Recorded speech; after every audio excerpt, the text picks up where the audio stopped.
શું ઘરમાં પૂજા પાઠ કરવા છતાં શાંતિ નથી મળતી? ક્યાંક તમે કંઈક ભૂલ તો નથી કરી રહ્યા ને? મન શાંત રાખવા માટે, ઘરમાં સમૃદ્ધિ લાવવા માટે બસ પૂજા કરતી વખતે આટલું ધ્યાન રાખો.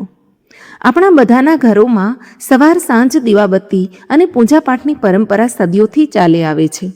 માન્યતા છે કે ઈશ્વરની આરાધના કરવાથી ઘરમાં સુખ સમૃદ્ધિ આવે છે અને મનને અપાર શાંતિ મળે છે.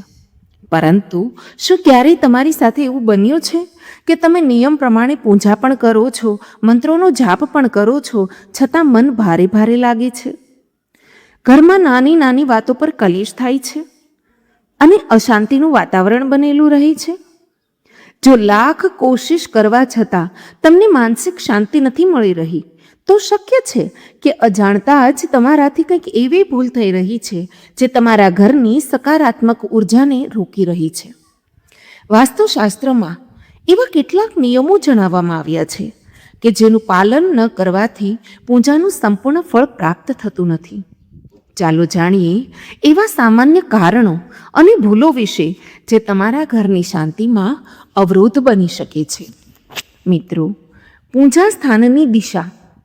શું તમારું મંદિર સાચી જગ્યાએ છે? વાસ્તુશાસ્ત્રમાં દિશાઓનું ખૂબ મહત્વ છે. જો ઘરનું મંદિર ખોટી દિશામાં હોય તો ત્યાં કરેલી પૂજાથી શુભ ફળ મળવાને બદલે નકારાત્મક ઉર્જા વધવા લાગે છે. સાચી દિશા. ઘરમાં પૂજા સ્થાન માટે ઉત્તર પૂર્વ એટલે કે ઈશાન કોણ ને સૌથી શ્રેષ્ઠ માનવામાં આવે છે. આ દેવતાઓની દિશા માનવામાં આવે છે. અને મિત્રો, ત્યાં મંદિર ન હોવું જોઈએ. તો કે ઘણીવાર જગ્યાના અભાવે લોકો સીડીની નીચે, સ્ટોર રૂમમાં કે બાથરૂમની બાજુમાં નાનું મંદિર બનાવી લે છે. વાસ્તુ મુજબ આ મોટો દોષ છે. આ સિવાય બેડરૂમમાં મંદિર રાખવાનું પણ ટાળવું જોઈએ, કારણ કે તેનાથી ગૃહસ્થ જીવનમાં પણ તણાવ વધી શકે છે. મિત્રો, બીજું છે ખંડિત મૂર્તિઓ, જે ઘરમાં અજાણતા જ નકારાત્મકતા વધારી રહી છે.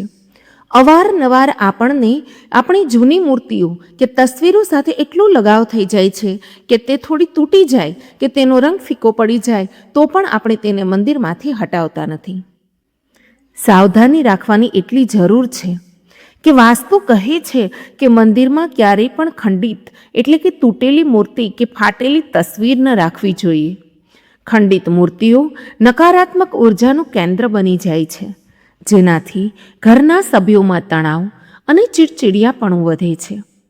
જેનું સમાધાન છે કે જો કોઈ મૂર્તિ ખંડિત થઈ ગઈ હોય તો તેને પૂરા સન્માન સાથે કોઈ પવિત્ર નદીમાં વિસર્જિત કરી દો અથવા કોઈ પીપળાના ઝાડ નીચે મૂકી દો.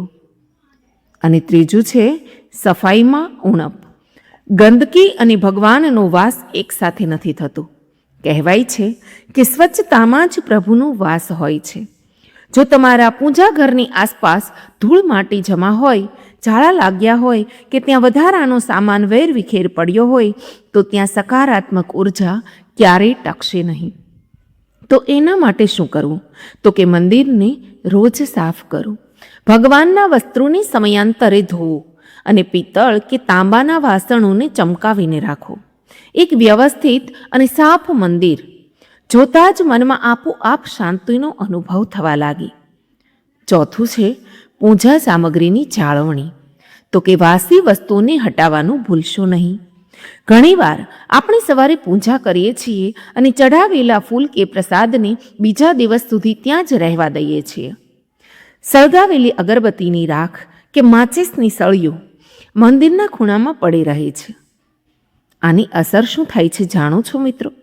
તો કે વાસ્તુ મુજબ મંદિરમાં વાસી ફૂલ, સુકાહાર કે જૂનો પ્રસાદ રાખવો એ દરિદ્રતા અને અશાંતિને આમંત્રણ આપવા જેવું છે. પૂજા સંપન્ન થયાના થોડા સમય પછી અથવા સાંજની પૂજા પહેલાં વાસી સામગ્રી હટાવી દેવી જોઈએ. હંમેશા તાજા ફૂલોનો જ ઉપયોગ કરવો. પાંચમું છે પૂજા સમયે તમારા મનની સ્થિતિ. સૌથી મોટું કારણ, આ સૌથી મહત્વનો મુદ્દો છે જેના પર ઘણીવાર આપણું ધ્યાન જતું નથી. પૂજા માત્ર એક શારીરિક ક્રિયા નથી, તે ઈશ્વર સાથે જોડાવાનું એક માધ્યમ છે. મિત્રો, આપણથી શું ભૂલ થાય છે જાણો છો? જો તમે મંદિરમાં બેઠા છો તો પણ તમારા મગજમાં ઓફિસનું ટેન્શન ચાલી રહ્યું છે, અથવા તમે કોઈના પર ગુસ્સો કરી રહ્યા છો, અથવા મનમાં કોઈના પ્રત્યે ઈર્ષ્યા અને દ્વેષ છે, તો તે પૂજા વ્યર્થ છે. અશાંત મનથી કરેલી પ્રાર્થના ક્યારેય સ્વીકારાતી નથી. તો મિત્રો, એટલી સૂચના છે કે પૂજા શરૂ કરતા પહેલા 2 મિનિટ ઊંડા શ્વાસ લો અને મનને શાંત કરો. પૂરી શ્રદ્ધા અને એકાગ્રતા સાથે ભગવાનનું ધ્યાન કરો. જ્યારે તમારો આંતરિક ભાવ શુદ્ધ હશે ત્યારે જ તમને બાહ્ય શાંતિનો અનુભવ થશે. છઠ્ઠું છે દીવા અને ધૂપના સાચા નિયમો. તો કે પૂજામાં દીવો પ્રગટાવવો અનિવાર્ય છે, પરંતુ તેના પણ કેટલાક નિયમો છે. દીવો ક્યારેય સીધું જમીન પર ન રાખવું. તેની નીચે થોડા અક્ષત એટલે કે ચોખા અથવા ફૂલ જરૂરથી રાખવું. જો અગરબત્તી કે ધૂપનો ધુમાડો વધારે હોય અને રૂમમાં વેન્ટિલેશન ન હોય તો તેનાથી થતી ગૂંગળામણ પણ તમારા ધ્યાનમાં અવરોધ લાવી શકે છે અને ચીડચીડિયાપણું પેદા કરે છે. હંમેશા હળવી અને કુદરતી સુગંધવાળા ધૂપનો પ્રયોગ કરો. ઘરમાં શાંતિ માત્ર પૂજા કરવાથી નહીં, પરંતુ સાચી રીતે અને શુદ્ધ ભાવથી પૂજા કરવાથી આવે છે.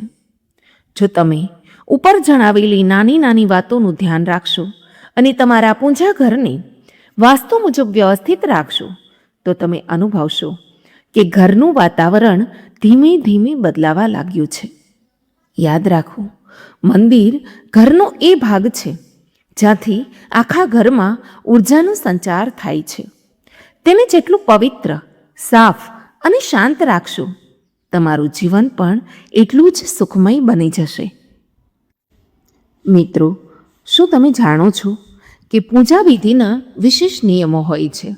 જેમ કે ગણેશજી, શિવજી અને ભૈરવજીને ક્યારેય તુલસી ન ચડાવવી, મા દુર્ગાને દૂર્વા એટલે કે ઘાસ ન ચડાવવું, સૂર્યદેવને ક્યારેય પણ શંખથી અર્ઘ્ય ન આપવું, આરતી હંમેશા ઊભા રહીને કરવી, ભગવાનની પરિક્રમા હંમેશા ઘડિયાળની દિશામાં એટલે કે ક્લોકવાઇઝ કરવી. મિત્રો, પ્રસાદ અને ભોગના પણ નિયમો હોય છે. જેમ કે ભગવાનને ભોગ ચડાવતી વખતે તેની નજીક જળ જરૂરથી રાખવું, પ્રસાદ ક્યારેય જમીન પર ન રાખવો, તેની પાત્રમાં જ રાખવો. અને અન્ય મહત્વપૂર્ણ બાબતો એ છે કે પૂજા પૂર્ણ થયા પછી ભગવાન પાસે ભૂલચૂક માટે માફી એટલે કે ક્ષમા યાચના માગવી જોઈએ. રાત્રિની આરતી પછી પૂજા ન કરવી. આ નિયમોનું પાલન કરવાથી ઘરમાં સકારાત્મક ઉર્જા રહે છે અને પૂજાની ફળ પ્રાપ્તિ થાય છે. મિત્રો, પૂજા કરતી વખતે જો તમે આ નિયમોને ધ્યાનમાં રાખશો તો ઘરમાં ક્યારેય ધન ધાન્યની કમી નહીં રહે. પૂજા પાઠ કરવાથી દેવી દેવતા પ્રસન્ન થાય છે, મન શાંત રહે છે અને મુશ્કેલીઓમાંથી મુક્તિ મળે છે. શાસ્ત્રોમાં પૂજન કર્મ સાથે જોડાયેલા કેટલાક નિયમો જણાવવામાં આવ્યા છે. આ નિયમોનું પાલન કરવામાં આવે તો મનોકામનાઓ પૂર્ણ થાય છે. હિન્દુ ધર્મ મુજબ પૂજા પાઠની કેટલીક ખાસ વાતોનું ધ્યાન રાખવામાં આવે છે તો ભગવાન ખૂબ ઝડપથી પ્રસન્ન થાય છે. સૂર્ય, ગણેશ, દુર્ગા, શિવ અને વિષ્ણુએ એ પંચદેવ કહેવાય છે. તેમની પૂજા બધા કાર્યોમાં અનિવાર્ય રૂપથી કરવી જોઈએ. રોજ પૂજન કરતી વખતે આ પંચદેવનું ધ્યાન કરવું જોઈએ. તેનાથી લક્ષ્મી કૃપા અને સમૃદ્ધિ પ્રાપ્ત થાય છે. તુલસીનું પાન સ્નાન કર્યા વગર ન તોડવું જોઈએ. જો કોઈ વ્યક્તિ સ્નાન કર્યા વગર તુલસીના પાન તોડે છે તો પૂજામાં આવા પાન ભગવાન દ્વારા સ્વીકાર કરવામાં નથી આવતા. શાસ્ત્રો મુજબ દેવી દેવતાઓનું પૂજન 5 વાર કરવું જોઈએ. સવારે 5 થી 6 વાગ્યા સુધી બ્રહ્મ મુહૂર્તમાં પૂજન અને આરતી થવી જોઈએ. જે ઘરમાં નિયમિત રૂપે પૂજા અને આરતી થાય છે ત્યાં બધા દેવી દેવતાઓનો વાસ હોય છે અને આવા ઘરોમાં ધન ધાન્યની કમી નથી રહેતી. પ્લાસ્ટિકની બોટલમાં કે કોઈ અપવિત્ર ધાતુના વાસણમાં ગંગાજળ ન મૂકવું જોઈએ.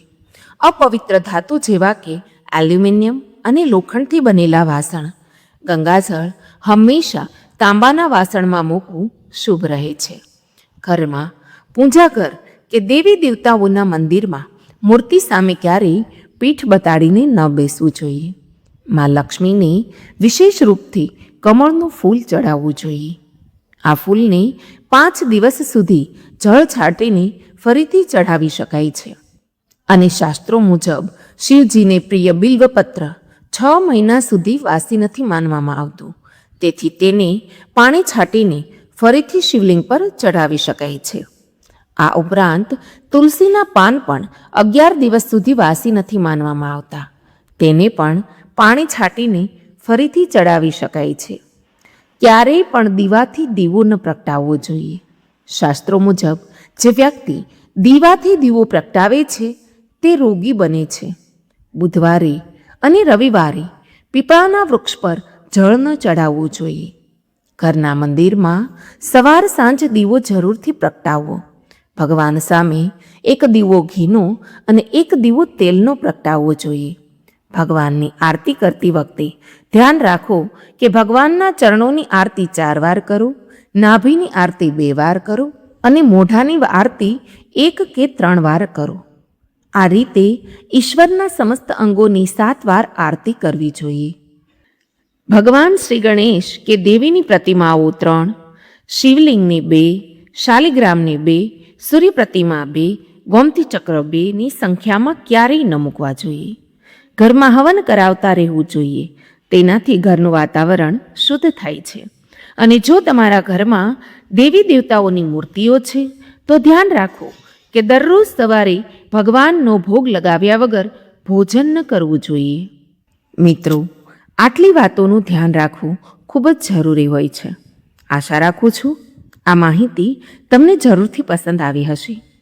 મિત્રો, વિડીયોને લાઇક કરી, શેર કરી, કમેન્ટ બોક્સમાં જય શ્રી કૃષ્ણ અવશ્ય લખજો. અને અમારી ચેનલ વ્રત સાધનાને સબસ્ક્રાઈબ કરી લેજો, જેથી કરીને આવા જ અવનવા વિડીયો આપને મળતા રહે. મિત્રો, મને અંત સુધી સાંભળવા બદલ આપ સૌનો ખૂબ ખૂબ આભાર. જય શ્રી કૃષ્ણ. રાધે રાધે.